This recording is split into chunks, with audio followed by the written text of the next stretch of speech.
What it do, Scooby Doos? Yeah, I'm back. And I know I've been missing for over a month, right? But here's the reason why. Cue the montage.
Yeah, that's right. I had the opportunity to go and tour the Santiago Bernabeu.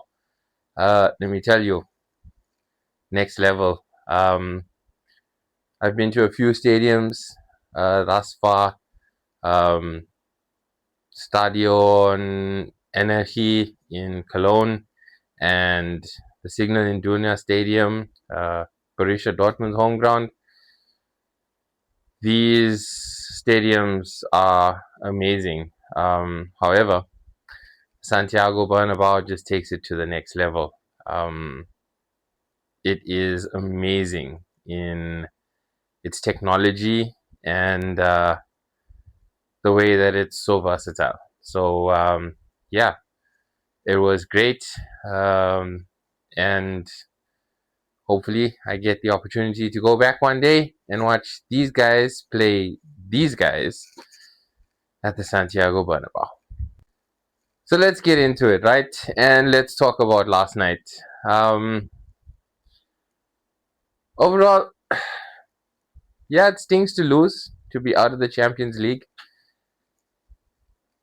And in the same token, I'm not that defeated about it. I believe that Liverpool are in their transition phase, and I believe that Liverpool are still knitting together a newly forged side. Last night, the thing that did give me a little bit of hope was that Liverpool were able to stay at 0-0 for over an hour. And as the time grew on, the more the hope built, the more I believed that if we could just nick one goal, there's a possibility we could nick a second and force the game to extra time. I guess that wasn't on the cards for us. And rightly so. PSG were exceptional.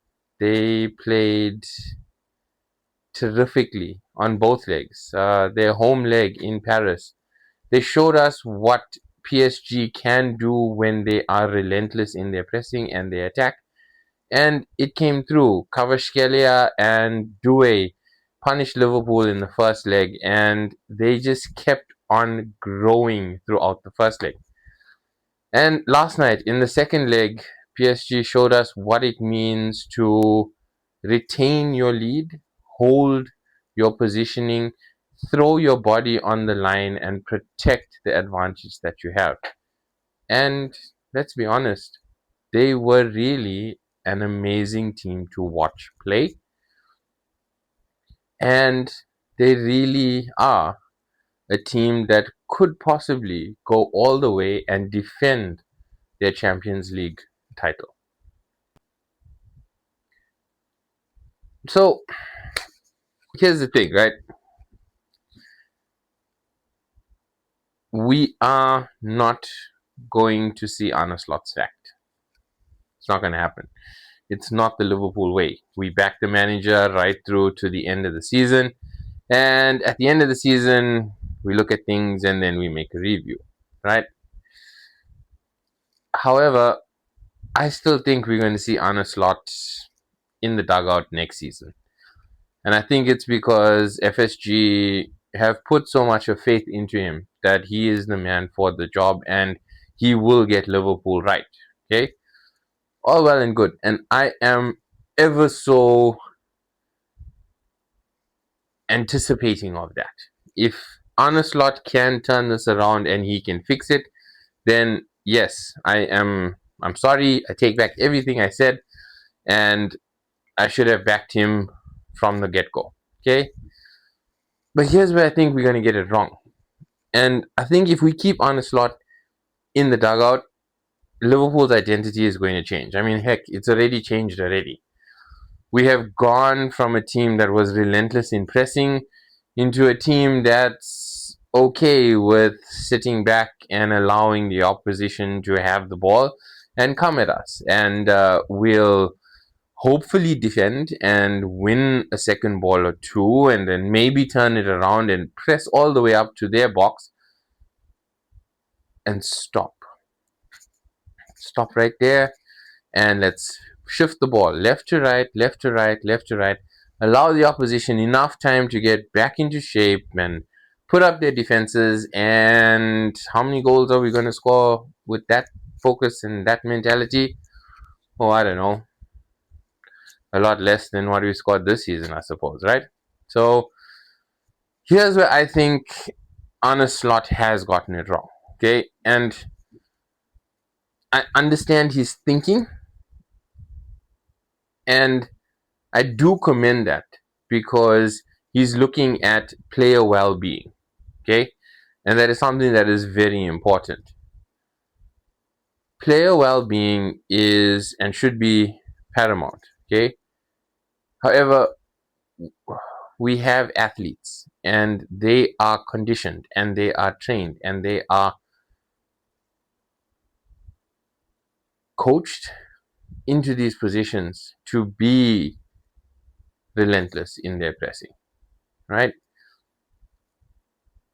We've changed roles too many times for certain players. We've gone from Mo Salah being a person that can cut inside and take a shot to being a person that now must provide, right? Provide. He doesn't play the role of a winger or a goal scoring winger.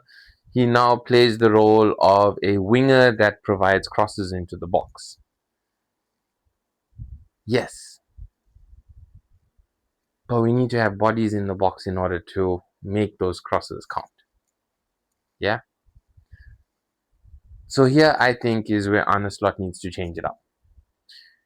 Maybe in the next 5 games, forget about the controlled pressing. Forget about the measured attack. Let's just go all out. Let's go relentless. Let's just bombard the opposition with just sheer strength, speed, and quick play. That's it. Let's try something different as opposed to just living on this tactical, control, statistical movement that he wants to achieve with Liverpool Football Club.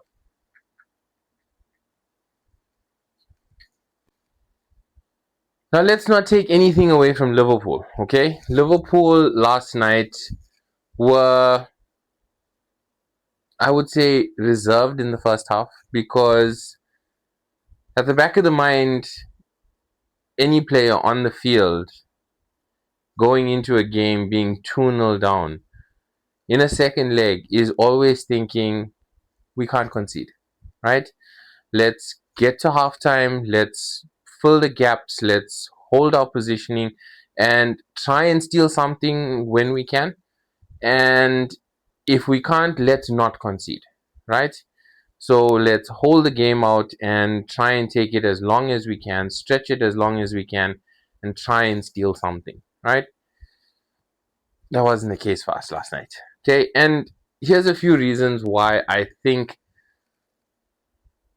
we could have gotten better, right? And we could have possibly nicked a goal, right?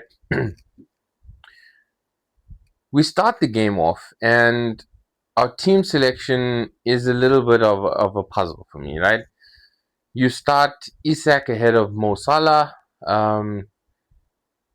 considering that Mo was influential at the weekend and managed to score a goal, right? Unfortunately, we suffer a major setback. Ekitike, and we hope for a speedy recovery for him, is then stricken and looks what could possibly be a Achilles rupture, right? So he's out for maybe the rest of the season. I highly doubt we're going to see him before the end of May.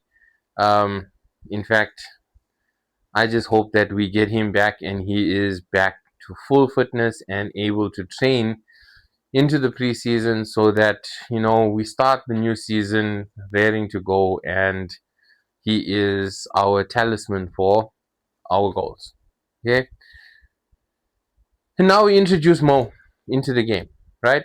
And immediately, as soon as he comes on, he starts influencing the game. He starts changing things up. It's quicker, it's a lot more direct. And that is what we lacked in both the legs. The next thing that I think needs to change is we need to give our players defined roles. Last night we saw it again. Joe Gomez came on, he played for 21 minutes and then was taken off because he's picked up an injury. Okay? You've got defenders that are on the bench that are able to come on and play. This kid Ramsey, we've had him sat on the bench for I don't know how long, yet you'd start Joe Gomez over him because why? We need somebody that's going to be able to play to the other player's strengths. Ramsey provides a little bit more speed going forward and will allow Mo that opportunity to create a bit of an overlap, right? Kind of what Kirkes does for Gakpo. You're trying to do it with Joe Gomez, who just doesn't have the legs. Joe Gomez has been at the club for over 10 years now. He hasn't scored a single goal. How many assists does he have? I think it's a weird number, like 7. If I'm correct, I could be wrong. I think his number of assists could even be as many as 1. So let me know in the comments if I got that stat right. Okay.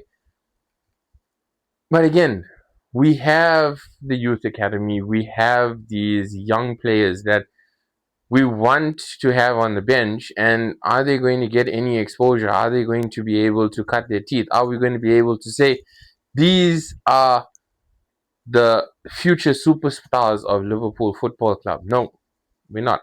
Not on the slot because why?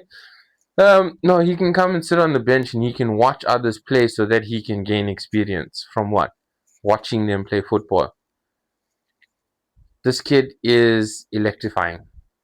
It's another trainee. Okay, you bring him on, you give him 10-15 minutes in the game, he grows, he gets better, he gets stronger. Rio and Gamoa, another kid that we've brought on, given him the opportunity to unleash his raw potential. and we've benefited from it. We've gotten a game winner from Rio against Newcastle. We've got him to open the scoring for us this weekend against Fulham. I don't get it. Why do we persist in taking a player that is influential in the game, like Dominic Soboslai, and moving him to a right back position so that we can just force him to now create from a further deeper role than what he was supposed to be playing? Please help me understand. Help me understand how Ryan Gravenberch gets to play a full 90 minutes when every opportunity he had to slide a ball through, decided to take a shot. What were you thinking, bro? Slide the ball in. Give somebody the opportunity for a tap in. Let's try and get one goal. You don't need to be the next best thing. Okay? Let's just get back to the way we used to play football. And the game draws to the end of the first half, and Liverpool look like they can stand with PSG, going up against them and making sure that we aren't conceding any goals, right? And then we start the second half, and changes are made where we take Isak off, we bring on Cody Gakpo, we take Frimpong off, and we bring on Joe Gomez. Now, these changes are starting to look more like the side that played over the weekend and are starting to press PSG. I mean, we lose the ball, we win the ball back within 3 touches. We are pressing, we are relentless, and at some stage we pinned PSG into their own half for a good 10 minutes and a good passage of play. It was attack after attack after attack after attack, which is something that PSG did to us in the first leg, right? Now, everything is just building and building and building. And the only thing that would really make this whole build of pressure and continuous relentless pressing effective is a goal. That doesn't come for LFC, but instead comes for these guys in the form of a quick counter attack that sees Ousmane Dembele just slotting one right past Gravenberch, taking a deflection and being turned into the back of our net by Ibrahim Konate. Right? So already we see the players, their shoulders drop, their energy levels decrease, and the tempo of the game starts to regress. From that relentless press, we are now looking at, okay, let's stay in it, let's try and get one back. At least if we draw the game, we walk away with our heads held high. Not the case. In the 91st minute, again, another quick counter attack, and boom, Ousmane Dembele puts the game to bed, slotting one right past Mamardashvili. Game over. Liverpool are knocked out of the Champions League. We're out of the quarterfinals. We are defeated yet again by PSG. So twice in 2 seasons, getting knocked out by the same team stings. Stings a lot, right? It hurts. It breaks us. It makes us really think that we'll never be able to get this chip off our shoulder. We'll never be able to overcome the monster that PSG is. Hey, kind of feels like history, right? With these guys over here, these ones right here. Yeah. But hey, we are Liverpool, right? And we keep going. So that's my rant and rave on Liverpool. Do I think we are going to take anything dramatic this season? No. Do I think that we could secure a top four finish? That's what I'm hoping for. I mean, the results from this weekend have put us in a position where we can get a top four finish, because we still have to play Aston Villa, right? And here's an opportunity for us to literally cement our position, stay in contention, and keep fighting for Champions League next season. And next season, with the players that are injured coming back, we should be able to galvanize this team and go forward. So that's my honest review. Would I like to see a change in manager? If the opportunity comes for us to get a manager that believes in attacking football, that believes in the Liverpool DNA as opposed to his own DNA in the team, yes, I would love to see Liverpool playing more aggressively, being more determined on the ball, being ferocious, and for opposition fearing us on the field when they see the red jersey, when they see the Anfield, when they hear the cop roar, fearing for their lives when they step onto that pitch because of the monster that is Liverpool Football Club, the mentality monsters that we were. I'd love for that to come back, and where we would be able to contend for everything. So, Jürgen, if you hear me, and if you've recharged your battery enough, and you feel like you have another 5 years in you, maybe help Liverpool get another Champions League and a league title, throw your hat in the ring, please, bro. Come home, you know. We'd smart to have you back in the Pawsey, okay? If you enjoyed my rants and raves and kind of like hearing about my thoughts on Liverpool, please don't forget to like and subscribe to the channel. Turn your notifications on so you don't miss any of the posts. And most importantly, give me some feedback in the comment section. Let me know what you think, how I can make this channel a little bit better so that we can get more people to interact with us. So once again, this is Izo telling you to do good, be good. And if you can't be good, don't be PSG about it.